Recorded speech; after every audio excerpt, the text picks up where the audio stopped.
Good afternoon. Can I get your name? My name is Dan Amatuzzi. I'm the beverage director at Eataly in New York City. Okay, nice to meet you. Thank you. When is your birthday? March 1st. You don't want to give away the year? That's cool. Are you originally from the States or? Yes, born and raised in New Jersey, northeast New Jersey. What are the most memorable years of your life? What happens? Anything so far? So far, I was 19. I was living in Florence.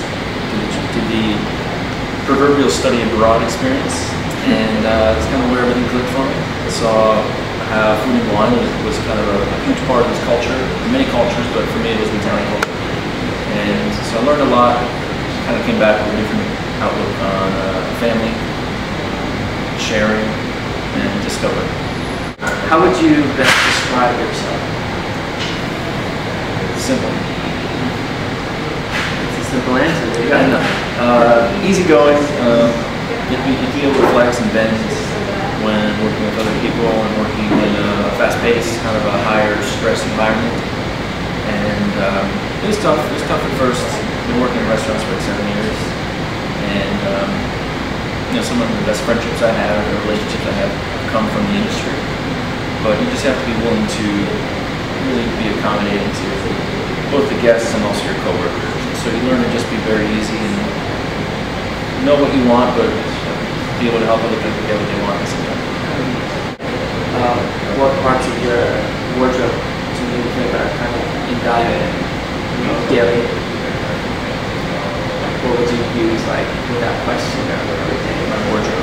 Yeah. I am big on the collar stays. Collar stays. Right. Oh, really huge. Really important. Plastic. Really important in my industry. Okay.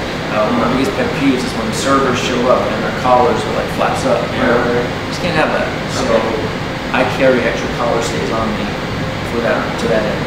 Yeah. Because I feel it's one of the most sharpest and most affirming parts of the male wardrobe are the collar stays.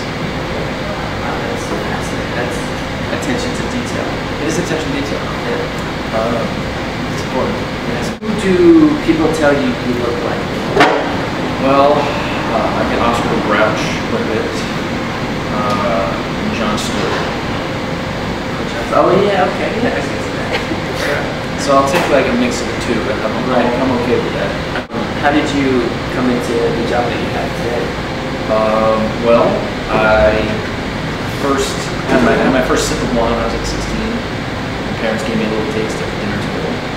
And then it didn't really blossom when I got to Italy when I kind of saw a full circle. And then I came back and I tried to apply everything I was doing at the time. I was in business school and I wrote my thesis on like wine production, the economics of wine production. So everything I could do at school and in my life, I tried to incorporate wine in some capacity. And I tried to share it with my friends and family, and it made me happy to talk about it. I'm really very happy to learn about it. And I found it was also a subject that a lot of people were interested in. And so it was seasonal.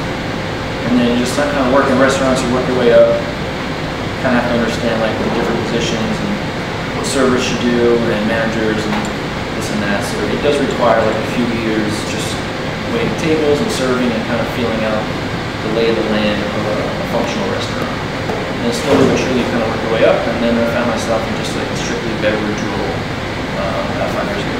And ever since it's just been straight on beverage. Could you tell us a little bit more about the details of your current position? So as the beverage director, I'm responsible for the wine program and the beverage program for all the restaurants that we have, and also manage the wine program in the wine shop. So that kind of incorporates sourcing the wines, buying the wines, training the staff, logistically organizing the wines and making sure they come in properly, they get stocked in the restaurants properly, make sure that they're put into like the front of house sales programming properly.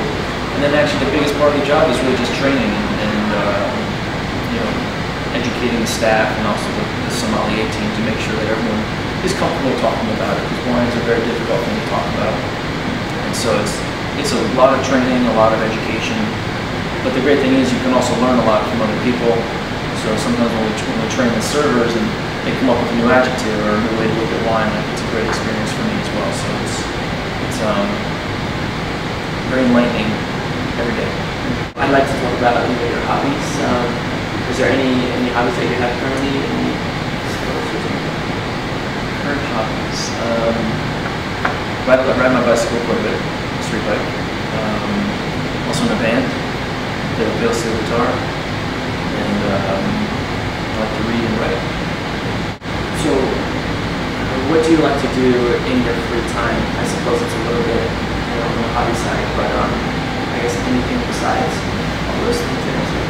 Well, I feel very fortunate that the industry has a lot of different angles to it. So while I work in the beverage side, I really like to cook. I like to learn about different vegetables and different fruits and different herbs. So whenever I can in my free time, I like to cook. So because that's like a long process. So, I mean, a day in the kitchen is kind of enjoyable for me, which is cool. What is a typical week like for you?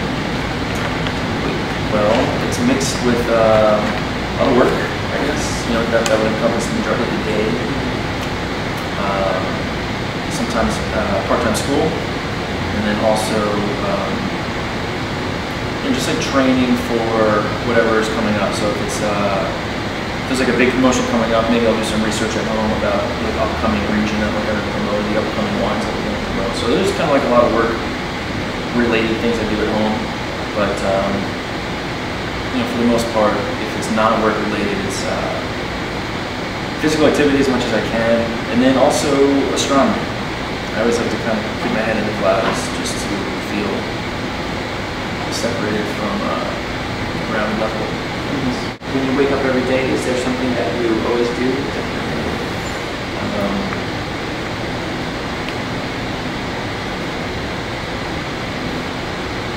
No. So you have a varied routine, kind of like. Yeah, I just follow where my legs take me. I make them to work. What's your favorite restaurant in New York? New York City, favorite restaurant probably. I would have to say it is this Cambodian sandwich place on 12th Street between University and Fifth Ave. The name escapes me. But the sandwich is my favorite. They're just built perfect sandwiches. You know, like the perfect size. When you eat them, they don't fall, nothing falls out, like they keep their shape and their form. And it's a Cambodian-inspired sandwich. Really? Cambodian, yeah, it's very cool. Are there any specific ingredients like? I don't know. I mean, honestly, that's part of the magic of it. Right. There's things I've never heard of that go into the sandwich. There's probably like some kimchi and there's like these other things you find a lot in Asian cuisine. Right. But I'm a big fan of sandwiches. I've always worked in restaurants, and I used to be in the back of the house, and my first job was like making sandwiches at this community lake. And then eventually I worked up to the grill, which was like a big promotion, like a big deal for me. But I took a lot of pride in how to build a good sandwich. And then I worked and went to school outside Philadelphia, so the cheesesteak was the all-encompassing sandwich of choice. Yeah. So I spent 4 years going to college, but my real education, my real study was on how to compose the perfect Philadelphia cheesesteak. What's your favorite song right now? Favorite song right now? I'm gonna go with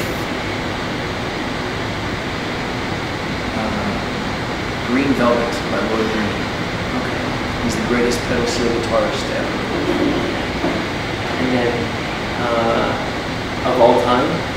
Greatest song? Greatest song of all time. Let's go with Nobody by Robert Randolph and the Family Band. Okay. He's second greatest pedal steel guitarist ever. Okay. Currently living, so. What's your favorite drug? And drug could mean anything. You know, what gets you pumped, what gets you amped, going every day? Favorite drug are Robert Redford movies when he's like in his 30s to his 50s. Okay. Like The Sting. Okay. I can watch The Sting and then go out and conquer the world. Okay. You ever seen The Sting? I haven't. Yeah, sorry. something about his character, and something about the way he's so sincere, but he's just like, it's a good role. It inspires anyone to kind of get up every day and go out and achieve what they want to do.